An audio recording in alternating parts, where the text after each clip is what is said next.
Hello everyone, I'm Achilles Prime, one of the lead admins over on the Warhammer 40K Homebrew Wiki that we have, and today I'm going to be doing the tutorial on a image here, Mark 5 armor that, of course, courtesy the Algrim Whitefang who had made. This is one of his newer true scale Mark 5 armors that he had done not too long ago, that many of you have probably seen in the art channel. So today, what I'm doing on this tutorial is going to be doing the base image. And what we have here on this image is actually, you can't see it here because obviously I have a blank background, so you can't quite see it quite yet. Is there's actually lines around an image, and I've noticed this quite a bit, especially with newer users, obviously using, GIMP, and also the newer users who are probably fairly new to using Adobe Photoshop. I know a lot of you actually may not be aware of actually how to take out these lines that appear around certain images, especially after you're done coloring the image. But I'm not going to be doing the colors today. This is just going to be a base one at actually how to take those lines out using Photoshop here. And I know for a lot of you newer users who have never used this before, this program can be quite overwhelming at first because it is a very vast program.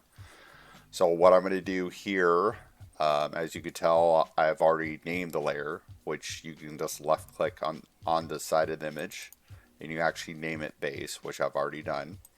So what I'm going to do, I'm going to create a new layer down in the bottom right. I'm going to click this for create new layer, and I'm going to left click again.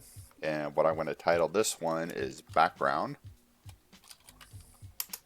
And I'm going to left and hold and drop it down here. And another nice thing, for many of you may not be aware of how there are actually different layers and multiple layers you can actually create as you're going along.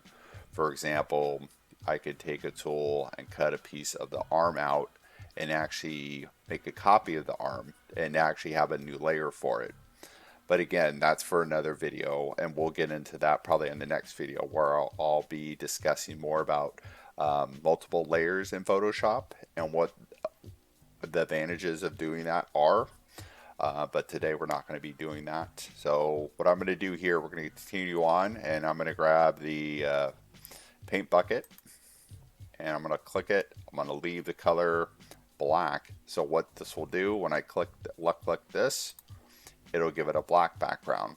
So as you can tell, this is something that I personally do. Algrim uses this technique as well.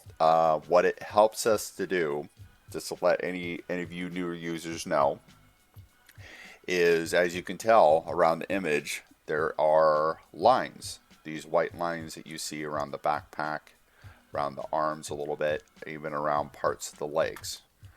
And I know a lot of you are very frustrated.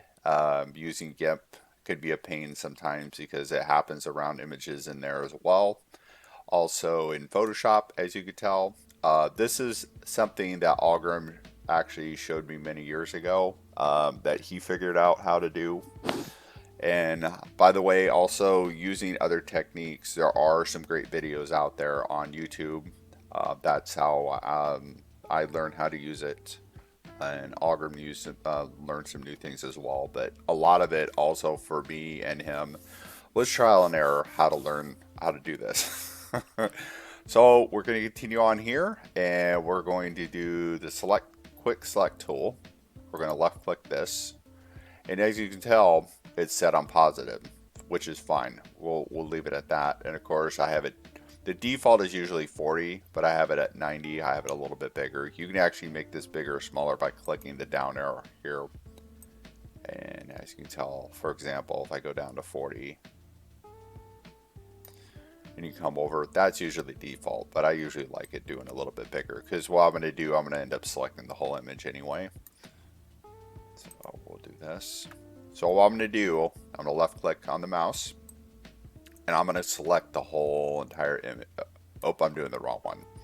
That's my mistake. So I'll click the lasso tool, left click. So what I'm going to do is select the base layer. Now I'm going to do the quick select tool, left click, and we're going to select the whole entire layer here. And we're going to go down this whole entire thing. So now, as you can tell, you have the dots around the whole entire image. And what we're going to do now, we're actually going to clean this up. We're going to take those white lines out. So I'm going to go to select, modify, contract.